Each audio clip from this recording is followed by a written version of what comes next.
In today's video, I'm going to teach you how to take a screenshot in Microsoft Teams. First, open Microsoft Teams and navigate to the screen you want to capture.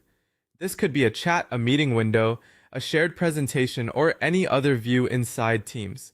Before you take the screenshot, take a quick moment to make sure the exact content you want is visible on screen. If you're using Windows, there are two simple ways to do this. The first method is great when you only want to capture part of the screen. With Teams open on the right screen, press Windows, Shift, and S at the same time. Your screen will dim and the snipping tool will appear. At that point, click and drag to select the area you want to capture. Once you release, the screenshot is copied to your clipboard.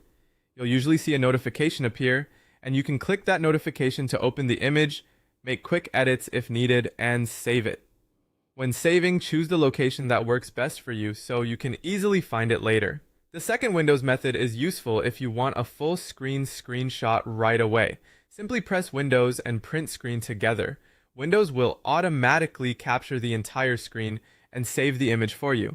To find it, open File Explorer, then go to the Pictures folder and open the Screenshots folder. That's where your saved image will usually be stored. If you're using a Mac, the process is just as straightforward.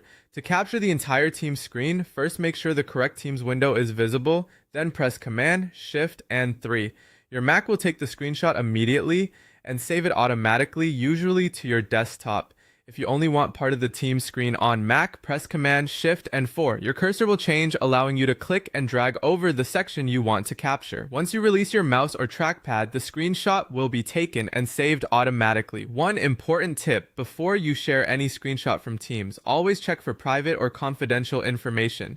Things like chat messages, participant names, or shared content may be visible in the image, especially during meetings. It's a good habit to review the screenshot before sending it anywhere.